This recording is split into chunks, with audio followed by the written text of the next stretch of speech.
My son told me he was heading to the cemetery today to spend some time by his father's grave. It sounded simple enough, ordinary, almost comforting. For years, I had hoped Daniel would try to reconnect with the memory of the man who had raised him with patience and pride. So when he mentioned it that morning, I felt a small warmth in my chest, the kind a mother clings to even when logic says otherwise. I arrived later that afternoon with a bouquet of white carnations, the same ones Adrian had loved during our quiet Sunday traditions. As I walked through the familiar path between old headstones, the air carried that soft stillness cemeteries always hold, a kind of respectful silence that settles into the bones. I expected to see Daniel already somewhere near the family crypt. Maybe sitting on the stone bench, maybe talking softly the way he used to when he thought no one was listening. But instead, I saw someone else. Malik, our longtime groundskeeper, a man trusted by Adrian, respected by our entire family, and the last person I expected to see waiting directly in my path with a face that looked carved from worry. He walked up to me slowly, almost hesitantly. His boots brushed through the dry leaves, each step sounding heavier than the last.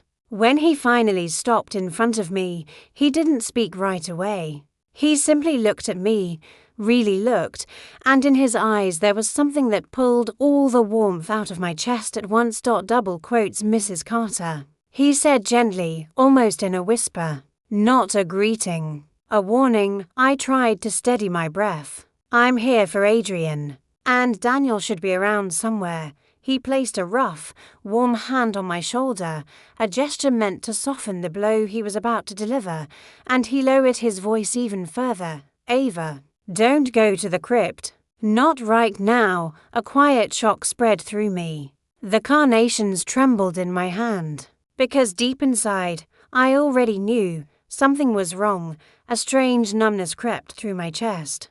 Something about Malik's voice, the weight, the hesitation, the almost pleading tone, told me he wasn't exaggerating. He wasn't mistaken. He wasn't overreacting. He was trying to protect me, but protect me from what? I swallowed hard, unable to form the questions that raced through my mind. He didn't wait for me to ask.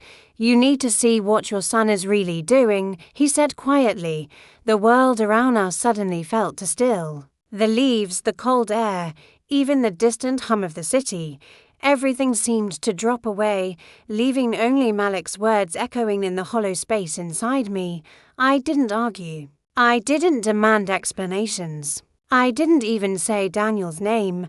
I simply nodded. Malik turned without another word and walked down a narrow path to the right, a path I had never taken, one that looked forgotten, half swallowed by weeds. With the flowers still clutched in my hand, I followed him, step by mechanical step, as if I were drifting through a dream I had no control over. We walked in silence. The only sounds were the dry crunch of leaves beneath our feet and the occasional cry of a lone crow perched somewhere above us. The deeper we went, the colder the air seemed to grow, like the cemetery itself was holding something buried not in the ground, but in the secret spaces between its stones. After several minutes, Malik stopped at the foot of a small hill. The old iron fence there leaned to one side, its pointed bars rusted and bent like arthritic fingers. He stepped aside, motioning for me to climb up. From here, he murmured, you can see everything, and they won't know we're watching. I climbed the small slope, my fingers brushing against the icy railing as I steadied myself. Through the dense branches of wild lilac, the kind Adrian used to say smelled sweetest when left untrimmed, I saw it, our family crypt, dark stone, tall, imposing. Adrian had designed it himself, in a way that paid tribute to generations past. It was supposed to represent dignity, legacy, honor. From here, it looked less like a monument and more like a sealed vault hiding a truth I wasn't ready to face. My breath fogged the air as I waited. It didn't take long, too. Figures appeared from the main path. Daniel. And his wife, Sophia. I felt my pulse. Joel. My son walked with a determined, almost impatient pace. There was no hesitation in his steps, no grief softening his posture, no reverence. Sophia kept beside him, her eyes scanning the path ahead, not once drifting toward the headstones as a respectful visitor might. They weren't here to mourn, they weren't even here to remember, they were here to do something else entirely. My grip tightened on the fence until the cold bit into my skin. Daniel reached the crypt door, pulled a key from his coat pocket, my key, the one I had entrusted to him so he could visit his father whenever he wished, and slid it into the heavy lock. The metallic grind echoed faintly up the hill, scraping the silence like a blade dragged across stone. He pushed the door open. He didn't bow his head. He didn't pause. He didn't even place a hand against the stone as he entered. He walked inside with the brisk confidence of someone entering a workspace, not a sacred resting place. Sophia followed right behind him. The door remained open, revealing only a sliver of the dim interior, stone walls, shadowed corners, and shelves Adrian had once sketched proudly at the dining table. Shelves meant for family heirlooms, memories, things worth safeguarding, things worth respecting. Minutes passed. My heart felt heavier with every second. Then they emerged. Daniel carried a rectangular bundle wrapped in dark cloth. Sophia held a smaller package, equally concealed. The way they handled the objects, careful, practiced, without hesitation, made my stomach twist. This wasn't new to them. They had done this before. Sophia whispered something to Daniel. Even though I couldn't hear the words, the tone was unmistakable, businesslike, transactional. This wasn't grief. It wasn't remembrance. It was theft. Desecration. Daniel placed the bundled object near the entrance and disappeared back inside. When he returned, he carried another wrapped piece, larger this time, heavier. Sophia helped him adjust it.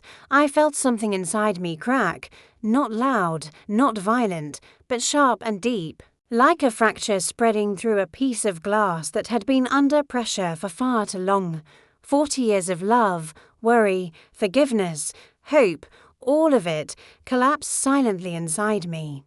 I didn't feel anger. Anger has heat, fire, rage. What I felt was cold. A cold so deep it reached places inside me I didn't even know existed. A cold so heavy it filled the entire space where my maternal warmth had once lived. Down below, Daniel closed the crypt door. That same grinding sound, that same lack of reverence, that same quiet insult. He and Sophia walked away before the dust even settled. They didn't look back. They didn't pause to place a flower. They didn't whisper a prayer. They didn't acknowledge Adrian at all. They walked like people finishing a job, a business transaction, a routine. I stayed frozen at the railing, watching the empty path where they had disappeared. Malik didn't speak. He didn't need to. His presence beside me was enough, silent, steady, familiar. A witness, a guardian. A reminder that I wasn't imagining what I had just seen. The carnations in my hand had gone limp, their stems bent, their petals bruised, and in that moment I understood something with perfect, terrifying clarity. Everything I thought I knew about my son was wrong, completely, utterly wrong. For a long moment I couldn't move. The hill beneath my feet felt unsteady, as if the earth itself had shifted. The cemetery stretched out below me in rows of stone and silence, yet none of it felt familiar anymore. The world I thought I understood, my family, my son, my past, had twisted without warning, revealing a darker undercurrent I had never wanted to imagine. I stared at the path where Daniel and Sophia had vanished. Their silhouettes still burned into my mind. Part of me wanted to go after them, to demand explanations, to shout his name until the truth burst from his lips. But another part, the part that had been quietly observing for years, knew that no confrontation could unmake what I had just seen.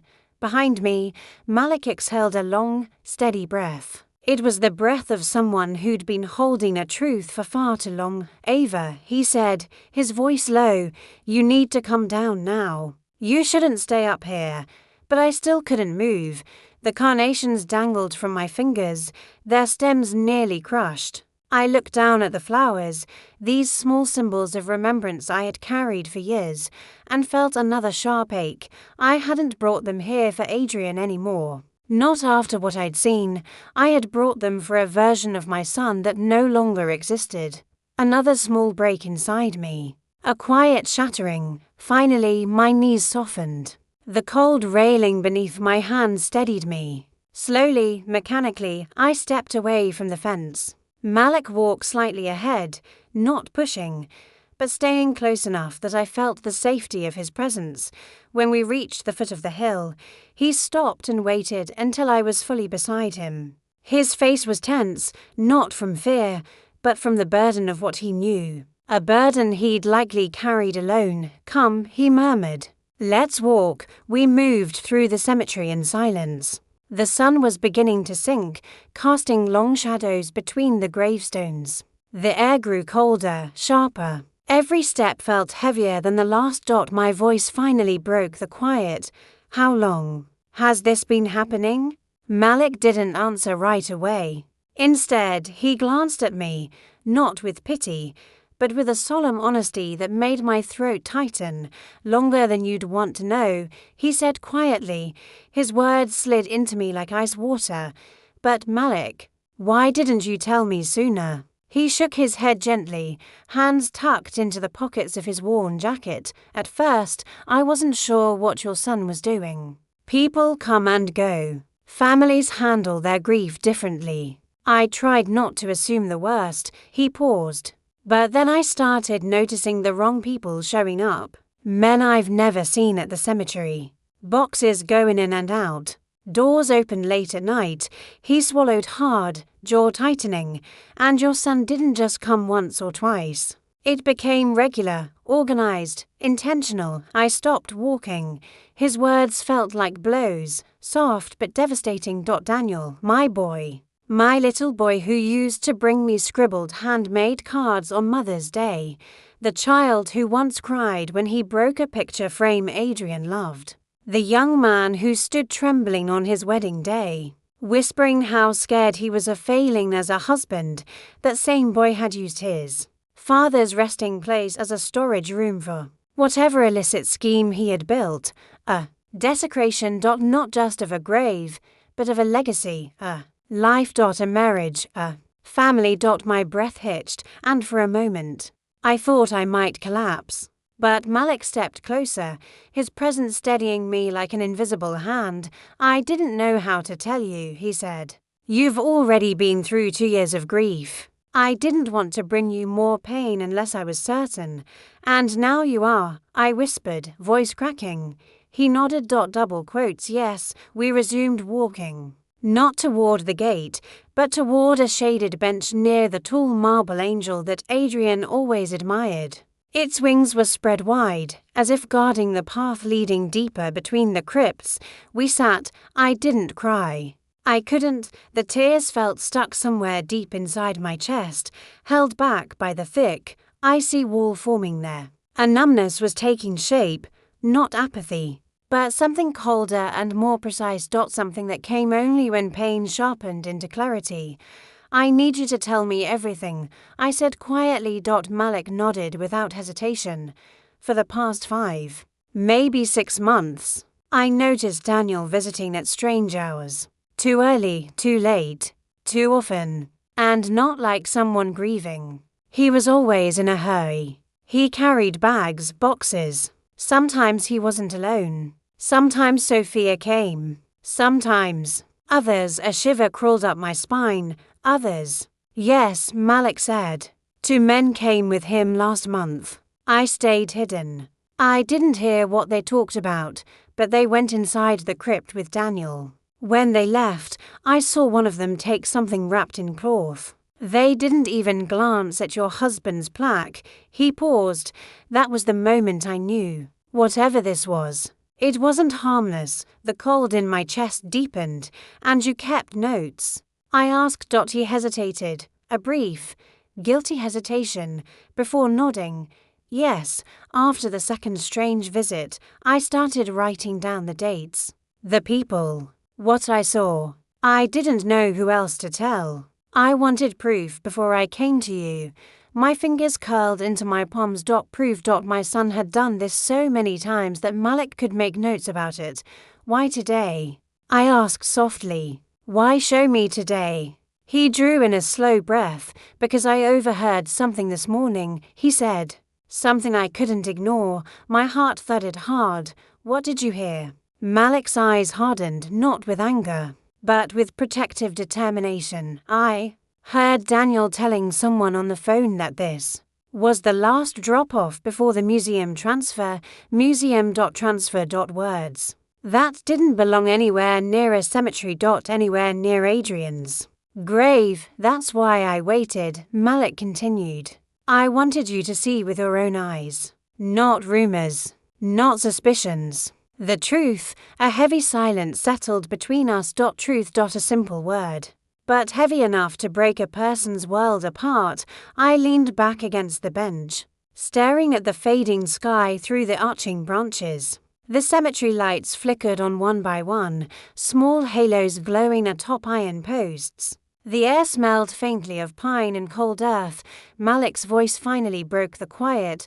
I'm so sorry, Ava. I shook my head slowly. No, I whispered. I'm not sorry anymore, because grief requires love. Anger requires heat. But I felt neither. I felt clarity, sharp, cold, unyielding, and beneath it, something growing. Not revenge. Not hatred. Resolve. Daniel had crossed a line no child should cross. Not against their mother. Not against their father's memory. Not against their family legacy. I had lost Adrian, but I refused to lose the truth. Not this time. Not to my own son. I rose from the bench. Malik stood with me. We're not done. I said quietly. No, he agreed. We're not, and as the last light of day disappeared behind the cemetery walls, I felt something shift inside me, not breaking this time, but hardening. Preparing. Because whatever Daniel had built in the shadows of his father's grave, I was going to destroy it, piece by piece. The ride home felt unreal, as if I were drifting through someone else's life. Streetlights blurred past the taxi windows, stretching into thin golden lines, but I registered none of them. Malik sat beside me, silent. His worn notebook tucked into his coat like a fragile truth he was afraid to drop.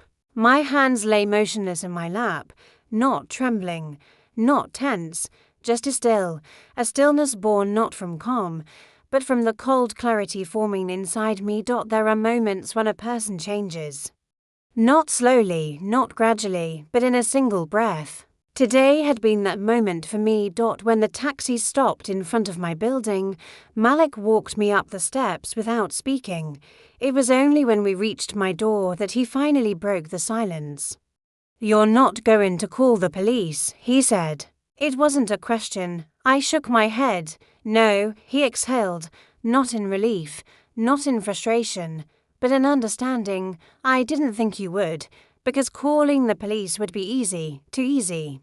They would arrest Daniel, question him, maybe charge him, but none of that would fix what I saw today. None of that would undo the way he had used Adrian's resting place like a storeroom for his schemes. I didn't want legal justice. I wanted the truth. And I wanted it exposed in a way that ensured nothing could be hidden again, not by Daniel. Not by the people he worked with, not by anyone. Malik gently handed me the notebook. I wrote down every date, every time, every strange thing I saw. You'll need it. I nodded and placed the notebook on the small table inside my doorway. Tomorrow.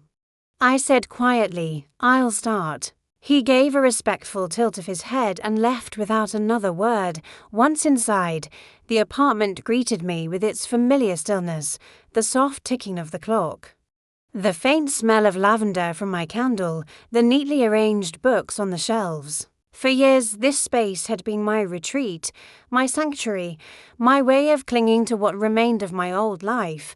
Tonight it felt foreign. Like everything inside it belonged to a woman I no longer was.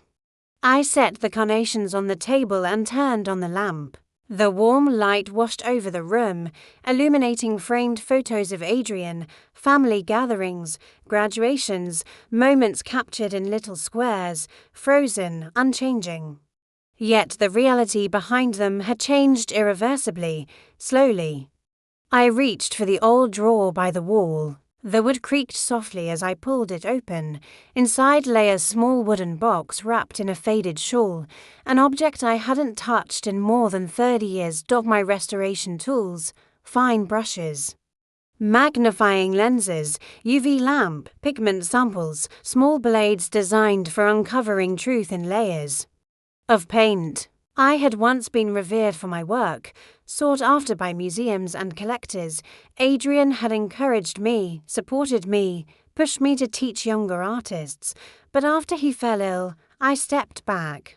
Then Daniel came along, and life shifted. I never returned. Until now, I run my fingers across the tools, cold metal, smooth wood, and felt something spark inside my chest. My old skill was not gone, it had simply been waiting.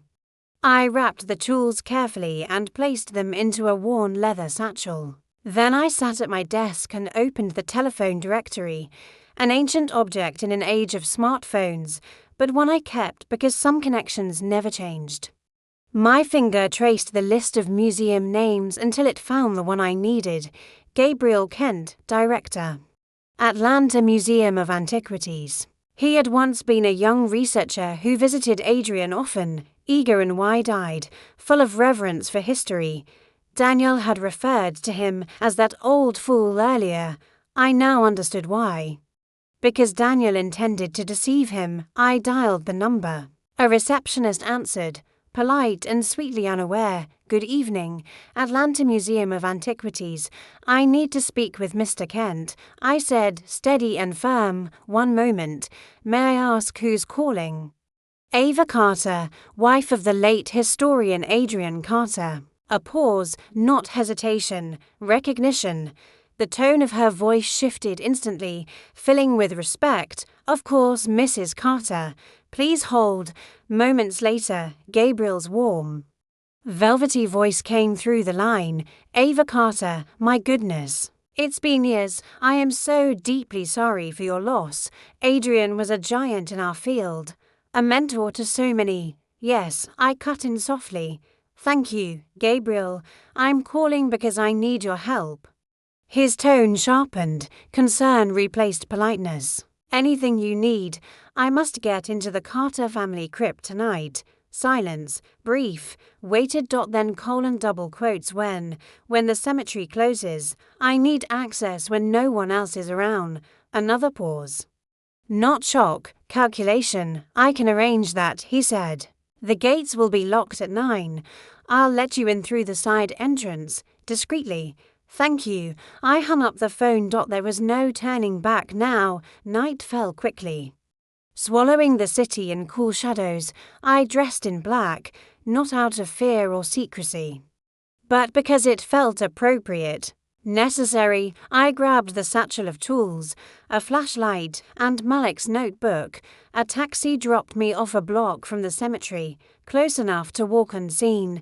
The streets were quiet. A soft wind rustled the trees overhead. At the side gate, a tall silhouette stepped forward. Gabriel. He held a ring of keys and gave a stiff nod when he recognized me. Ava, are you certain about this? He whispered. Yes, no explanation, no hesitation. He unlocked the gate. The cold night air slipped around me as I stepped inside. The cemetery at night was different. No mourners, no quiet conversations. Only the haunting stillness of darkness brushing across stone and grass. I walked the path with steady steps.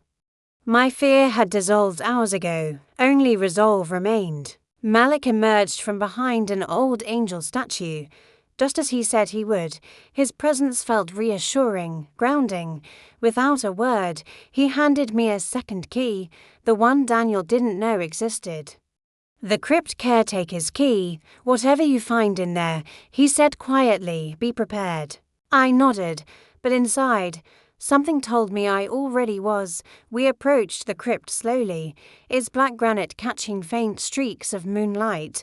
The heavy door stood silent, imposing. For the first time in my life, I felt uneasy in front of it. Not because of Adrian's memory, but because of the betrayal hidden inside. Malik stepped aside, giving me space. "This is yours to do," he whispered. My breath steadied. I inserted the key. The lock clicked open, a sound far softer in the night, almost respectful. I pushed the door. A cold gust of stale air brushed past me, carrying the scent of stone and dust, and something else I hadn't expected. A faint trace of metal, old varnish, pigment. My fingers tightened around the satchel strap. The moment I stepped inside, the darkness swallowed me whole, but I wasn't afraid. Because for the first time since Adrian died, I had a purpose, a truth to uncover, a lie to destroy. No matter where it led. The crypt swallowed the light the moment I stepped inside. The heavy door drifted shut behind me with a low groan, sealing out the world and pulling me into a darkness so thick it felt almost physical. For a moment, I stood completely still, listening to the silence, the kind of silence that presses against your ears until you hear your own pulse. I turned on the flashlight. A narrow beam sliced through the darkness, revealing the familiar stone interior. Adrian's name was etched onto the central plaque, illuminated by the thin column of light. For years, I had imagined this place as sacred, a quiet chamber where love and legacy rested undisturbed. Now I knew better. The air was wrong, disturbed, as if someone had been here recently. Walking, moving, lifting. A thin layer of dust was smeared in irregular patches across the stone floor, broken by footprints and faint drag marks that led deeper into the chamber. My stomach clenched. This was no place of mourning anymore. It was a workspace. I moved slowly, studying the floor, the walls, the alcoves Adrian had designed for family relics. Nothing looked broken, but everything felt altered, violated. Then my flashlight caught something, a faint metallic glint near the back wall. I walked toward it. There, barely visible beneath the stone shelf, was a small metal latch. Something no visitor would notice unless they were looking. Something I had forgotten existed, because it wasn't part of the original design. Adrian had added it himself. I knelt, brushed away the dust, and pulled the latch gently. A soft click echoed through the chamber. The stone panel slid inward, revealing a hidden compartment. The faint smell of old velvet and aged wood drifted out. My heart drummed against my ribs. Inside the compartment lay a wooden box, heavy, rectangular, wrapped in dark fabric.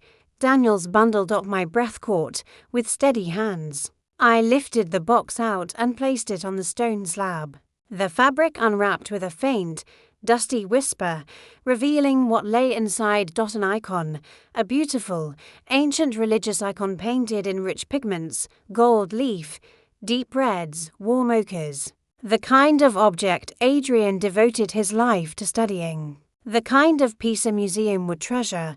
The kind of piece someone could profit from. My fingers instinctively reached for my magnifying lens. As soon as I lifted it, a familiar old part of myself stirred awake, the part that once lived for details, for truth, for the quiet language hidden in brushstrokes. I leaned in. At first glance, the icon was flawless, aged perfectly, cracked varnish, patina consistent with a 15th century creation. But perfection is suspicious.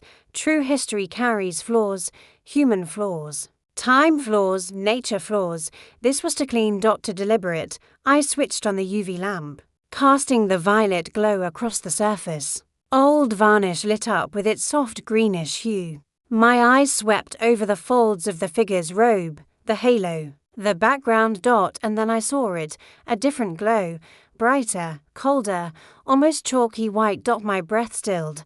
Titanium dioxide, a modern pigment, invented centuries after this icon supposedly originated. My fingers tightened around the lamp.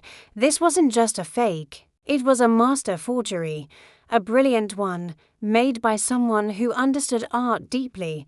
Someone who knew enough to fool experts. Someone dangerous. I stared at the glowing patch for a long moment, feeling the truth settle in my chest like a stone.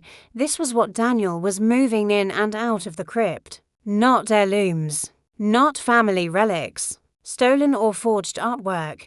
He was part of something much larger than I imagined, and someone else was involved. Someone who had painted this dot, someone with talent and arrogance. A name fluttered in my memory like a dark echo. Leon Markov, a restorer Adrian once worked with. Brilliant, but unpredictable. A man expelled from the Institute for Experimental Replications, as the polite reports called them. In reality, he had crossed lines no professional should cross, attempting perfect copies of works that were never meant to be recreated. He had disappeared after his dismissal, and now here he was, in my crypt, in my son's dealings. A chill ran through me. This wasn't just Daniel's scheme. He had aligned himself with a known forger. My pulse throbbed at my temples. I carefully wrapped the icon back in the velvet, placed it inside the box, and slid it into the hidden compartment. I restored everything exactly as I found it, no signs of disturbance, no trace of my presence. The hidden panel clicked shut. Swallowing the damning object, I took a long breath. Then I turned toward the door. When I opened it, a cold rush of night air flooded the chamber. Malik stood just outside, waiting like a silent sentinel. The moonlight silhouetted him, casting his figure in silver. He saw my face and didn't ask any questions. He didn't have to. He simply stepped forward. His voice low and steady. "You found what you needed." It wasn't a question. "Yes," I whispered.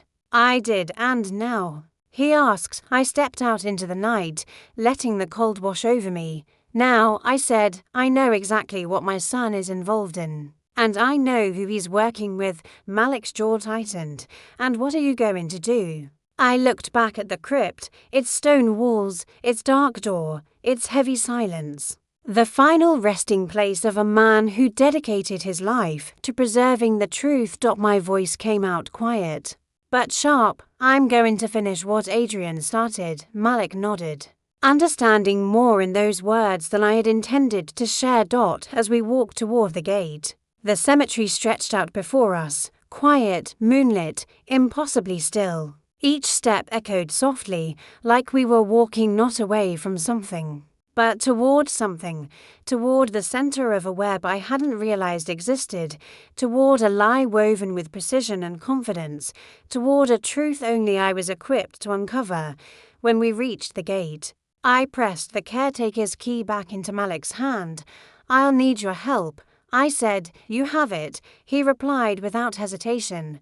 "And tomorrow," I continued, "we begin." The wind rustled the trees above us, scattering small leaves across the stone path. The night felt like a threshold, the end of the quiet life I once knew, and the beginning of something darker, heavier, more dangerous. But I didn't feel fear. I felt purpose, and beneath that purpose, a burning resolve. Daniel had desecrated Adrian's memory. He had turned our family's legacy into a gateway for criminal trade. He had lied to me for years. I couldn't save him anymore, but I could stop him, and I would, even if it meant unraveling every lie he had spun, even if it meant facing truths I never wanted to see, even if it meant breaking what little remained of my heart, because some betrayals cannot be forgiven, some wounds cannot be ignored, and some truths must be uncovered, no matter the cost. The next morning arrived quietly, as if the world wanted to tiptoe around what I had discovered the night before. Light filtered through the thin curtains of my living room, settling across the hardwood floors like pale, hesitant fingertips. Everything looked the same, the framed photos, the tidy shelves, the coffee table, but the stillness felt different. As if the apartment itself sensed the shift inside me. I made myself a cup of strong tea. My hands were steady, my breathing calm, but beneath that calm was a deeper layer, a hard, icy resolve that had been building like sediment inside me. On the table lay Malik's notebook. the telephone directory, and the shawl-wrapped box containing my restoration tools. 3 simple items, each tied to a truth I could no longer ignore. I sat down, opened the notebook, and began to read through his notes properly. March 12th, Daniel leaving crypt with Sophia, 7:42 p.m., car parked outside gates. March 26th, unfamiliar man with dark coat, spoke to Daniel quietly, entered crypt. 9:10 p.m., April 2nd, to crates carried in. Daniel looked nervous. Sophia absent. April 16th, heavy object moved out. 3 men involved. Looked expensive. May 3, Sophia carried backpack. Daniel acted hurried, paranoid. June 1st, Daniel talking on phone about final shipment. Mentioned museum full. June 4th, box delivered. No flowers, no pause. No reverence. Each line tightened something in my chest. This wasn't impulsive behavior. It wasn't a misguided son dabbling in small schemes. It was an operation, planned, repeated, concealed. And my son had been at its center. The betrayal was deeper than I thought. I traced my fingertips over the page. My son had turned Adrian's resting place, a place built with love, memory, and devotion, into a staging ground for smuggling. And not just any smuggling. Forgery. Art theft. Museum fraud. I closed the notebook and leaned back, staring at the ceiling. For a brief moment, the memory of Daniel as a child fluttered across my mind, him sitting on the floor, building blocks into crooked towers, giggling, looking up at Adrian with wide, adoring eyes. How does a boy like that grow into a man like this? A quiet ache rippled through me, but it didn't weaken me. If anything, it sharpened the edges of my determination. I poured myself another cup of tea, sat down at my desk, and dialed a number I hadn't used in decades, the number of an old colleague, someone who owed me a favor. The phone rang once, twice, then, Dr. Whitmore speaking. Eleanor Whitmore, I said calmly. It's Ava Carter. A brief silence, followed by a surprised exhale. Ava, my goodness, it's been ages. I'm so sorry about Adrian. I never got the chance to say thank you. I interrupted softly. But I'm not calling about condolences. I need your expertise. Her tone shifted immediately. She had always been sharp, instinctive. What kind of expertise? Authentication, I said. Specifically, identifying modern pigments in items that appear centuries old. Another brief silence. You're working again. In a way, you have something to look at. No, I said, choosing my words carefully. Not yet. But I will, she hummed curiously, but didn't press. One thing you should know, Ava, titanium whites have been showing up more in the market, especially in certain circles. A polite academic word for criminals. I'll need your help soon, I said. And I'll bring the piece directly to you when the time comes. Of course, she replied. Anything you need. I hung up. One part of the plan was ready, but there were others. I picked up my phone again and dialed Gabriel Kent's number, the museum director who had opened the cemetery gate for me last night. He answered on the second ring. Ava, everything all right? No, I said simply. I need to speak with you in person. Today, when? Within the hour. His tone sharpened instantly. He was a man who recognized urgency. I'll clear my schedule. Come to my office. I dressed quickly, tying my hair back and slipping my tools into a small leather pouch inside my bag. As I locked my door, I paused for a moment, hand resting on the cool metal of the knob. The woman who had lived here for years, quiet, grieving, gentle, was gone. In her place stood someone sharpened by betrayal. Someone who had stepped into the darkness of her own family legacy and come out carrying truth like a blade. I made my way to the museum, arriving a little before the hour. The lobby smelled faintly of polished wood and old paper. Above me hung banners advertising current exhibits, artifacts from centuries past, displayed proudly behind glass and security. I walked straight to Gabriel's office. He stood when I entered, Concern etched across his face. Ava, sit. Please, I remained standing. You're receiving this shipment soon, I said. A medieval icon. Supposedly a rare find, he blinked in surprise. How do you know about that? Because the man preparing to sell it to you is my son. Silence slammed into the room. Gabriel's eyebrows furrowed. Ava, that's a very serious claim. I'm aware, and the icon is a forgery. His breath caught. I continued, voice steady, cold, painted with modern pigments. Containing titanium dioxide. The brushwork mimics a 15th century master, but the chemical evidence will expose it instantly. Gabriel slowly sank back into his chair. Ava, are you certain? Yes. Do you have proof? Not yet, I said. But I will. He rubbed his forehead, visibly shaken. My God. Daniel, I remember him as a child. He used to run through this office asking questions about artifacts. I know, this could cost him years in prison. I met his eyes unflinchingly. It's better than what he's doing now. The truth hit him with the same weight it had hit me. He exhaled slowly.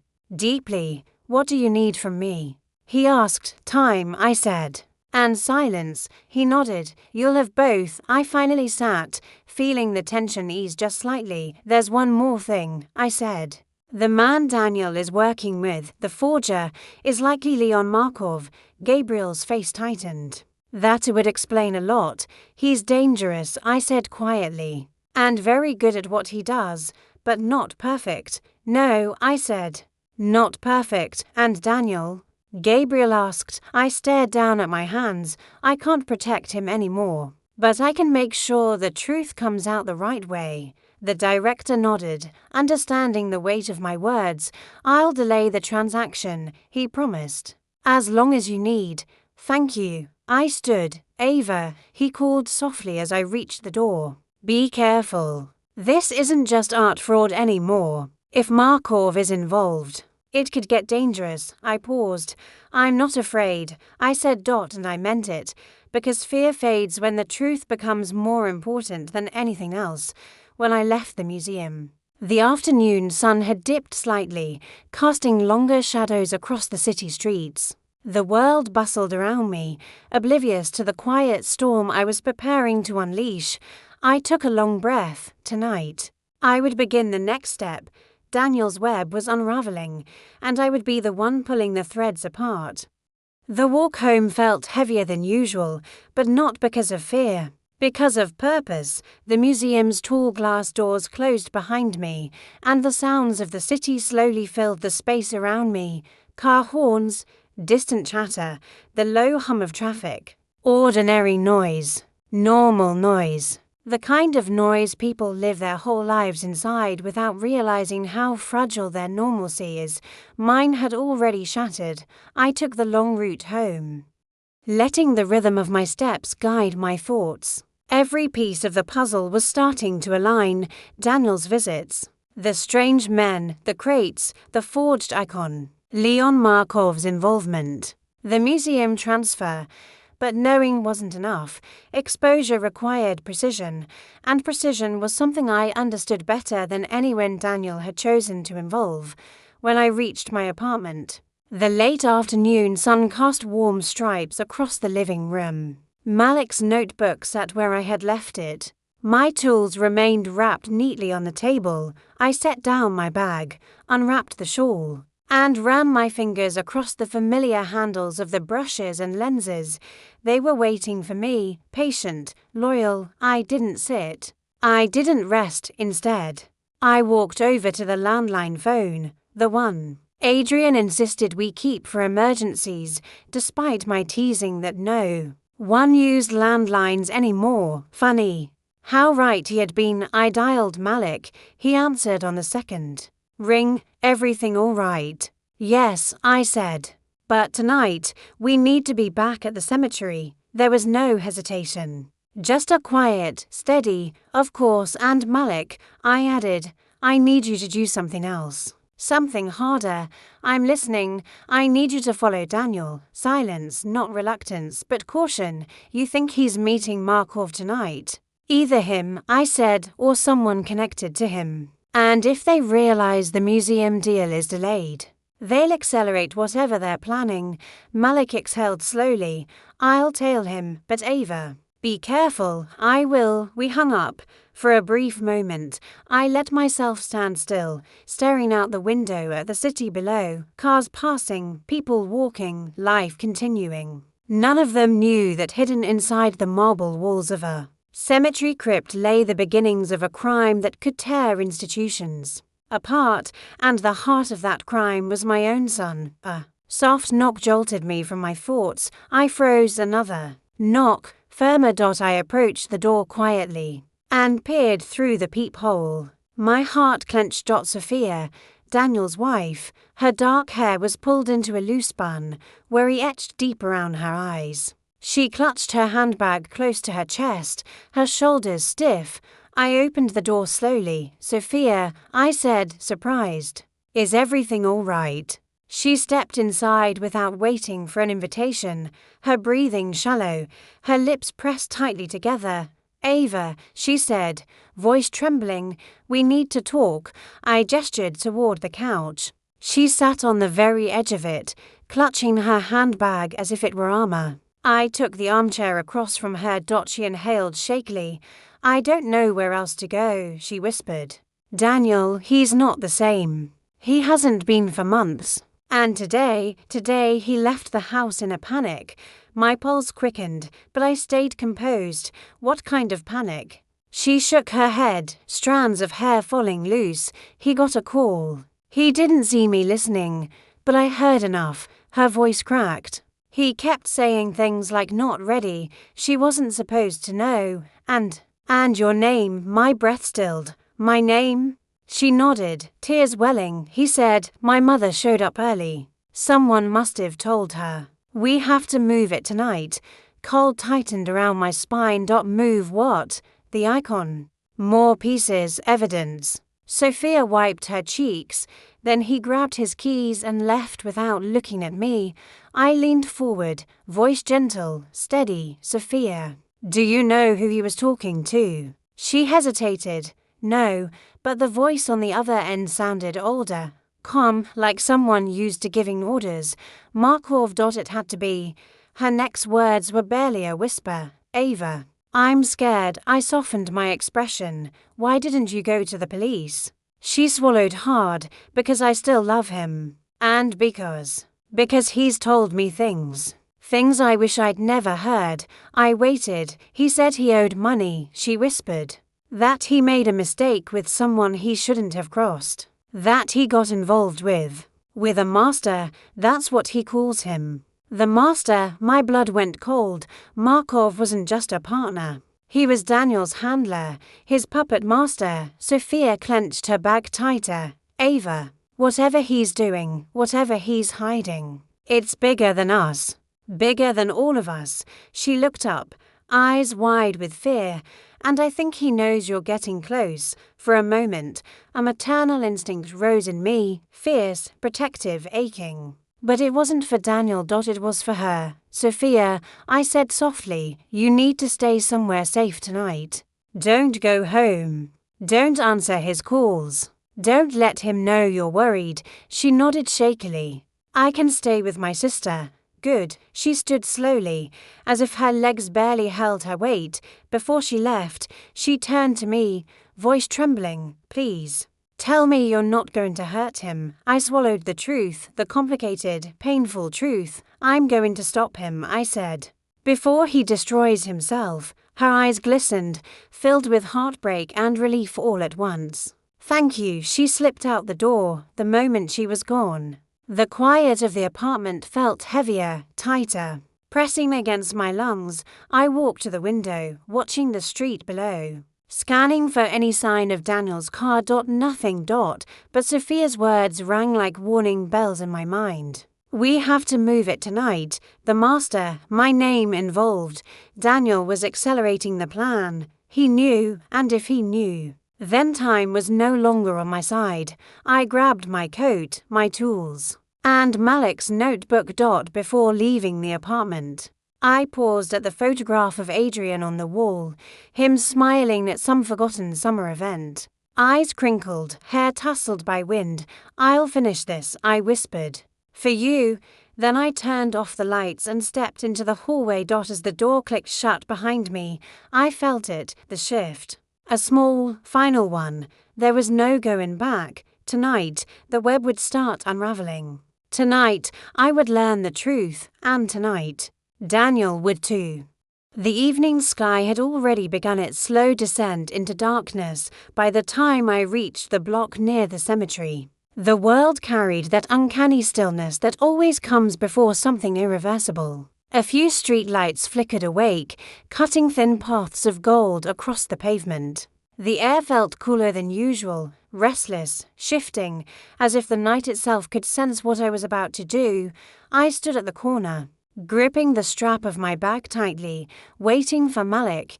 He arrived a few minutes later, walking with his usual quiet solidity. His expression was unreadable, but his eyes held a seriousness that mirrored my own. "You're sure about this?" he asked. I nodded.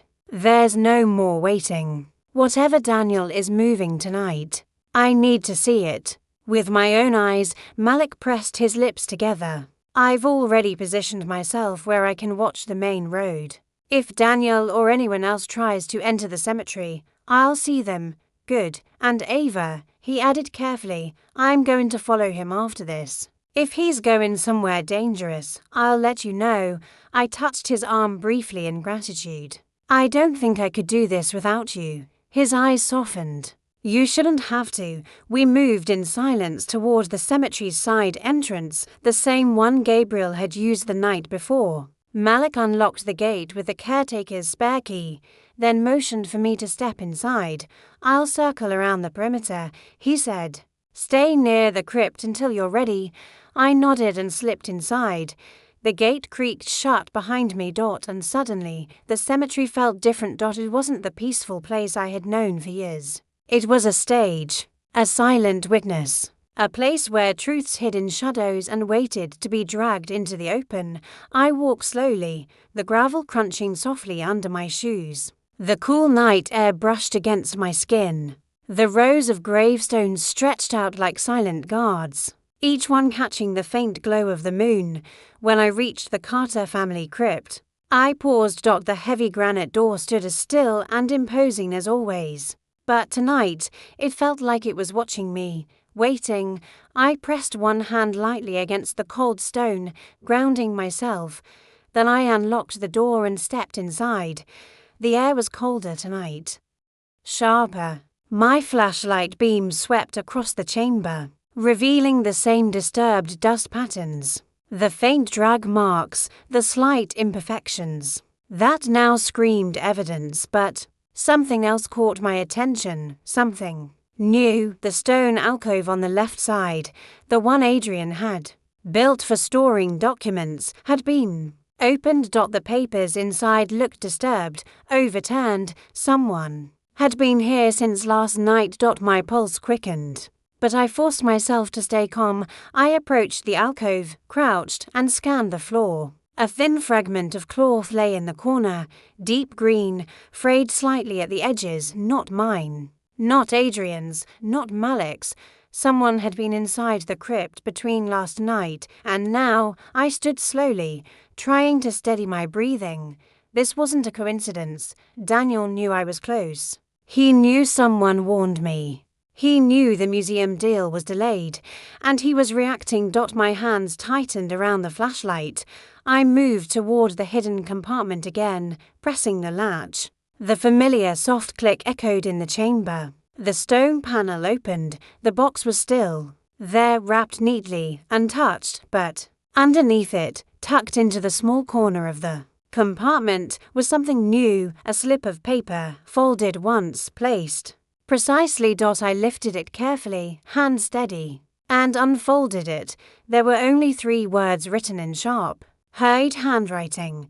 "You were warned." My heart slammed into my ribs. I closed the compartment and stepped back, pulse roaring in my ears. This wasn't Daniel's handwriting. He wrote in smooth, rounded letters, patient and soft. These letters were angular, sharp, confident. Markov. The master, he wasn't just orchestrating the forgeries. He was watching the crypt. Watching me. He knew I had been here. I forced myself to inhale deeply and closed the compartment. I needed proof, not for myself, but for the museum, for the authorities, for the safety of everyone Daniel had tangled himself with. I turned off the flashlight for a moment and allowed my eyes to adjust to the darkness. The crypt's interior took on a strange, shadowy dimension, outlines shifting, corners bending. Then I switched the light back on and began the real work. I documented every detail, the disturbed dust, the altered documents, the slip of green cloth, the threatening note. My hands moved with the quiet confidence of someone who had spent a lifetime observing. Nuance. Each detail mattered. Each detail formed a link in a chain. And chains break at the strongest point when pulled hard. Enough. When I finished photographing everything, I packed my tools carefully and stepped back out into the night. The door closed behind me with a heavy finality. I pulled the hood of my coat closer as I walked toward the row of old maple trees near the far edge of the cemetery. Malik had agreed to meet me there, but as I approached, I saw him standing rigidly, staring down the road with an intensity I had never seen in him. Malik, I whispered. He turned to me, jaw clenched. There's movement. My chest tightened. What kind of movement? He pointed toward the street. Your son. He's here. I froze. The words seemed to echo through the cemetery, vibrating in the cold night air. Daniel. Here. Now. Malik stepped closer, voice low. He's not alone. There's someone with him. A tall man, older. My breath caught. Markov. Before I could speak, Malik placed a firm hand on my shoulder. Stay hidden, he said. Don't let him see you. Not yet. I crouched behind one of the wide tree trunks, my heart pounding so loudly I feared it might give me away. Malik remained beside me, partially concealed, watching. Daniel's car pulled up near the cemetery gate, the headlights cut across the gravestones. Slicing through the quiet darkness, the passenger door opened. A tall man stepped out, lean, sharp-faced, wearing a dark trench coat that seemed to swallow the night around him, even from a distance. His presence felt unsettling, powerful, calculated, cold. Leon Markov. Daniel walked around the car, glancing nervously over his shoulder. I strained to hear. Markov's voice was low and measured. You assured me she wouldn't interfere. Daniel swallowed. I didn't know she'd go there. She never goes. She did, Markov replied, tone flat. And now she knows too much. My blood ran cold. Daniel's voice cracked. She's my mother. Markov stepped closer, his silhouette a dark slash against the moonlit path. And she is a problem. A pause. A problem that must be handled. Malik's hand tightened on my arm to keep me still. Daniel's breath hitched. No, I'm not hurting her. You already have, Markov said quietly. You just don't realize it yet. My vision blurred for a moment. Not from tears, from rage. Markov continued. You said the museum deal was secure. Now it's compromised. We move the remaining pieces tonight. All of them. Before they trace anything back to us. But the crypt is no longer safe. Markov cut in sharply. You should have controlled her. Daniel stared at the ground, shame, fear, and something darker twisting his expression. Markov leaned close to him. Get the box. And make sure nothing else is left behind. Daniel nodded quickly. Defeated. Broken. Under someone else's thumb entirely. Malik leaned close, whispering urgently, they're coming to the crypt. I swallowed hard. This was the moment. The line between discovery and danger, between truth and ruin, between my son and the man he had let destroy him. I steadied my breathing, because whatever happened next would change everything. Daniel and Markov stood at the cemetery gate, shadows stretching behind them like long, thin fingers. The moon hovered low, bathing the scene in a cold, metallic glow. I watched from behind the tree, breath shallow, heartbeat thundering in my ears. My son didn't look like my son. Gone was the calm, thoughtful boy Adrian had raised. Gone was the man who once worried if he'd be a good husband. Daniel now carried himself differently, shoulders taut, jaw clenched, eyes darting restlessly. Every movement radiated fear and obedience. Markov, on the other hand, moved with the ease of someone who had controlled too many people for far too long. "We go now," he said firmly. "Keep your head down. Do not speak unless I tell you to." Daniel nodded. A stern, cold nod. The nod of someone who knew disobedience wasn't an option. My chest tightened. Malik leaned in, whispering, "We need to move. If they see you." "I know," I whispered back.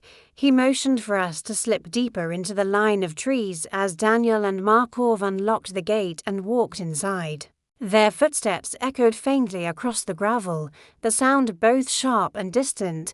We moved parallel to them, using the shadows of the old oaks as cover. Every time they paused, we froze. Every time they walked, we advanced carefully. Daniel carried a flashlight, but Markov didn't. He didn't need to.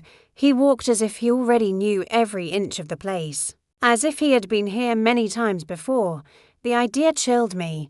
They reached the crypt. Daniel hesitated at the door, his hand trembling slightly as he pulled out his key. Markov noticed. "You said she came inside," Markov murmured. "Did she touch anything?" Daniel swallowed. I don't know. I didn't ask." Markov's eyes narrowed. "That was your job." Daniel said nothing. Markov stepped closer to him, voice low and dangerous. "If she took anything, if she found anything, it will be your responsibility." Daniel exhaled shakily. Turning the key, the heavy door opened with a low rumble. My stomach twisted. Markov entered first. Daniel followed, glancing over his shoulder as if sensing eyes on him. For a moment, his gaze lingered on the trees. On our direction. Malik gently pulled me farther behind the trunk.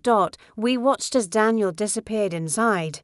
The crypt door didn't close fully. It remained slightly ajar, leaving a sliver of pale moonlight stretching across the stone threshold. Malik leaned close, whispering, "What now?" "We wait," I whispered back, voice steady. "I need to know what they take." Minutes passed like hours. Every sound inside the crypt, muffled voices, soft footsteps, the metallic clink of tools, travelled faintly through the night. My palms grew damp. Then, suddenly, a sharp slam echoed from within the crypt. Malik stiffened beside me. "What was that?" he whispered. Before I could answer, voices grew louder. Harsh.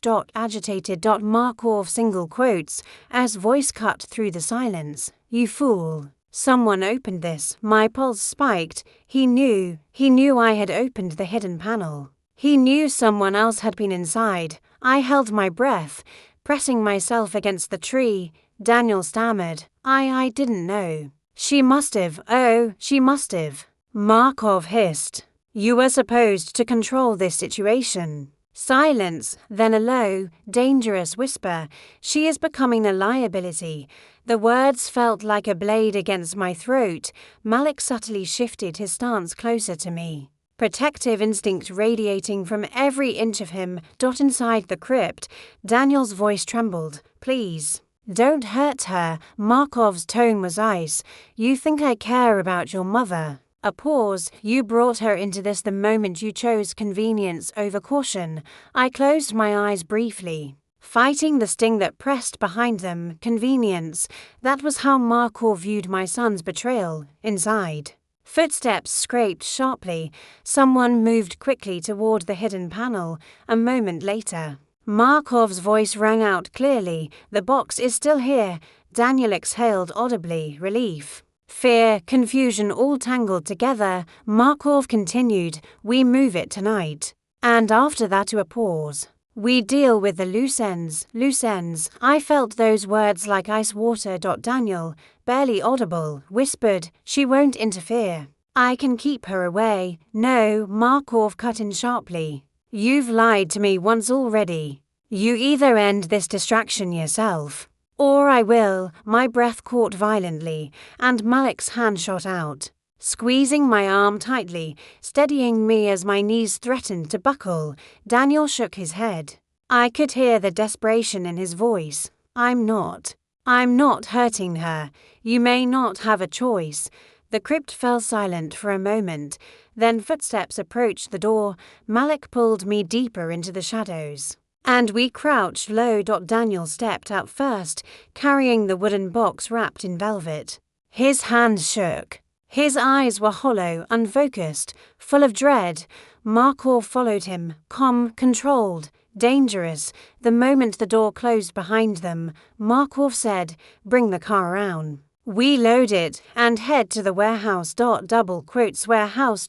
So that was the destination. A lead, a place to find everything. Daniel nodded nervously and hurried toward the gate with the box in his arms. Markov didn't follow immediately. Instead, he turned. Slowly. Deliberately. He scanned the cemetery, the shadows, the paths, the gravestones. My blood froze. His gaze lingered on the tree line, on us. A thin smile touched his lips, a knowing smile, a smile that sent a jolt of cold through my entire spine. He whispered, barely audible in the wind, "I know you're here." Malik's breath caught beside me. But we didn't move. We didn't dare. Markov let the smile fade and turned to follow Daniel. When their footsteps disappeared into the night, Malik whispered urgently, "We need to go, now, before they come back." But I didn't move. My eyes remained fixed on the crypt door. The crypt where Adrian's memory had been twisted into a hiding place for crime. The crypt where the truth lay waiting. The crypt where I had made a silent promise to uncover everything, no matter the cost. "I'm going to follow them," I whispered. Malik stared at me, stunned. "Ava, you follow Daniel." "I'll follow Markov. That's too dangerous." "The truth always is." He exhaled shakily. "Then we do it together." I nodded. The night felt thicker now, heavier, darker, charged with the weight of something colossal about to break. Malik reached into his coat and handed me a small device, a pocket-sized tracker. "Put this on the car if you get close," he said. "If we lose sight of them, this will help." I slipped it into my palm, the cool metal grounding me. Together, we stepped out of the shadows. But something in the air had shifted. The cemetery wasn't silent anymore. It was holding its breath. Because tonight, the truth was no longer hiding. It was hunting, and I was hunting it back. The night wrapped itself around us like a warning as Malik and I slipped out of the cemetery's shadowed path. The air felt charged, electric, restless, as if even the wind understood the line I was about to cross. Daniel's car engine roared to life in the distance, headlights slicing through the darkness. Beside it, Markov's black sedan sat like a predator waiting for its moment to move. Malik turned to me, voice low and urgent. "You take the side street," he said. "I'll follow Daniel from the service road. If anything goes wrong, call me immediately." I nodded, adrenaline coursing through my veins. "And you. Be careful." His gaze softened. "You too." We split.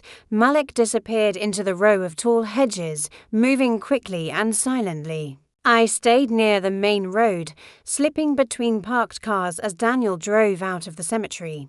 The stolen icon, wrapped and hidden, resting in the back of his vehicle. Markov followed seconds later, his sedan gliding forward with predatory stillness. The moment he passed my hiding place, I stepped into the street, moving behind a dark SUV. My fingers closed around the small tracker Malik had given me. If I got close enough, their cars slowed at a stop sign. I dashed forward, crouched low, and pressed the tracker to the underside of Markov's rear bumper. It clicked into place. I stepped back quickly, heart pounding, and hid behind the SUV just as their engines revved again. Markov's sedan pulled away smoothly, no hurry, no panic, as if he knew time bowed to him. Daniel followed closely behind, being careful, being obedient, being controlled. I swallowed. watching the two cars disappear into the night. Then I pulled out my phone and opened the tracking app Malik had installed earlier. A red dot blinks on the screen. Moving. Heading south toward the industrial district. I exhaled slowly. Of course, warehouses, docks, deserted buildings. Plenty of space for quiet crimes. I hurried toward the main street and flagged down a taxi. South Industrial Zone, I said. Breathless, the driver glanced at me in the mirror. Late night to be headed there. I know, I replied quietly.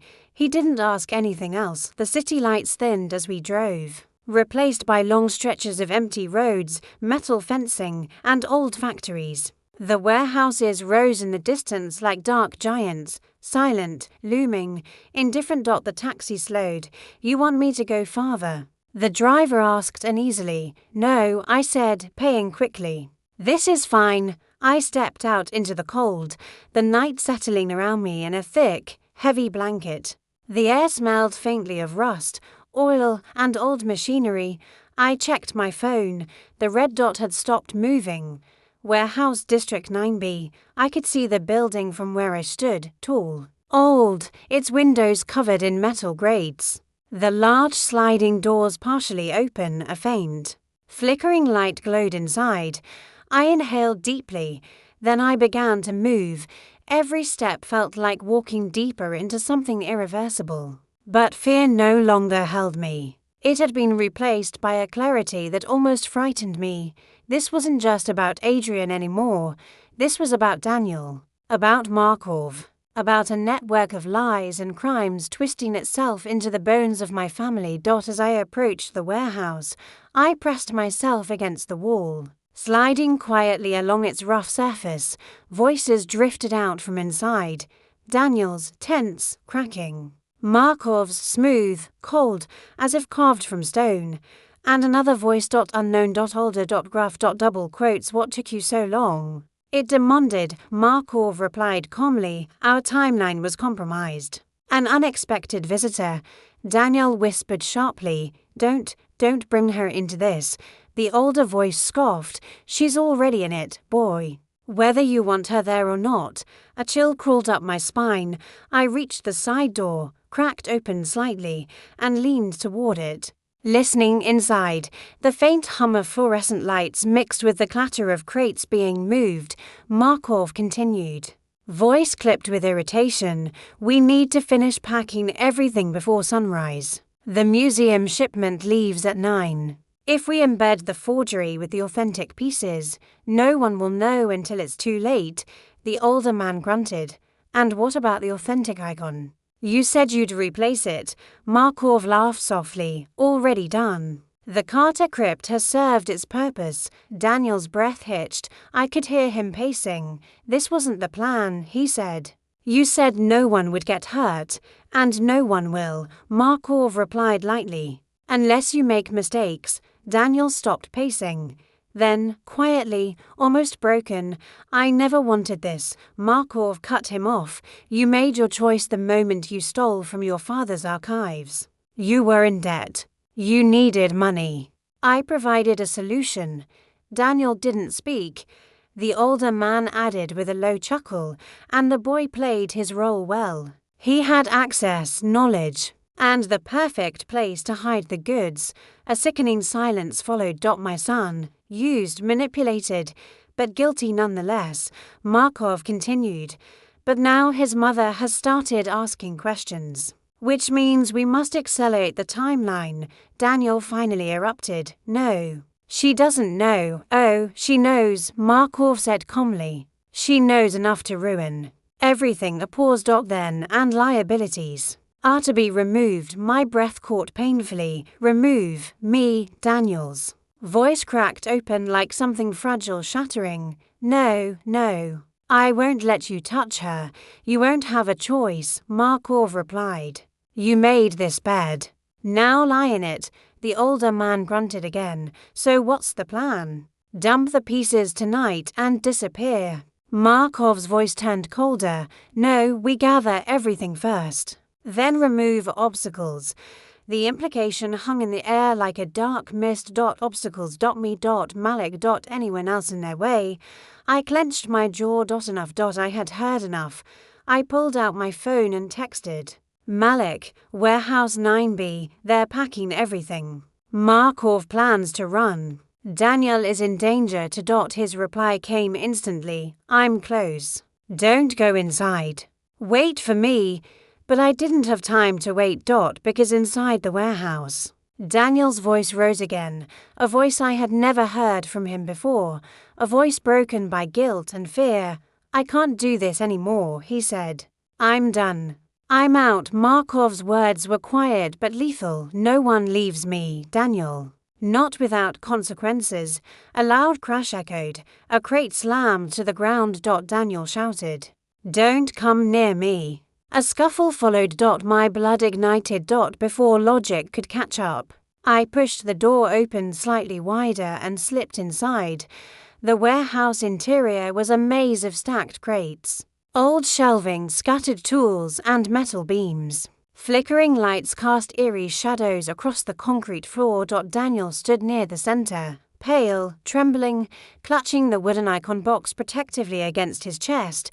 Markov towered over him. The older man lurked nearby, arms crossed. I stepped behind a stack of crates. Hidden but watching, Markov raised a hand. Give me the box. Daniel shook his head violently. No, this was my father's field, his work. I won't destroy everything he stood for. Markov's voice turned razor sharp. You already did. He reached for the box. Daniel recoiled, stumbling backward, and that was the moment Markov snapped. He lunged. Daniel cried out, losing his balance and crashing into a metal shelf. Tools scattered. The box nearly fell from his hands. I felt my heart split open. Stop. I shouted before I even realized I'd moved. Markov froze. Daniel froze. The older man stiffened. And for several seconds. The warehouse fell into a dead, choking silence. Every eye turned toward me. Daniel's face drained of color. Mom. He whispered. Markov straightened, amusement twisting across his features. Well, he said softly. The lady of the hour finally arrives. I stepped forward, slow, steady, refusing to show fear. This ends tonight, I said. Markov chuckled. On the contrary, Ava. This is only the beginning.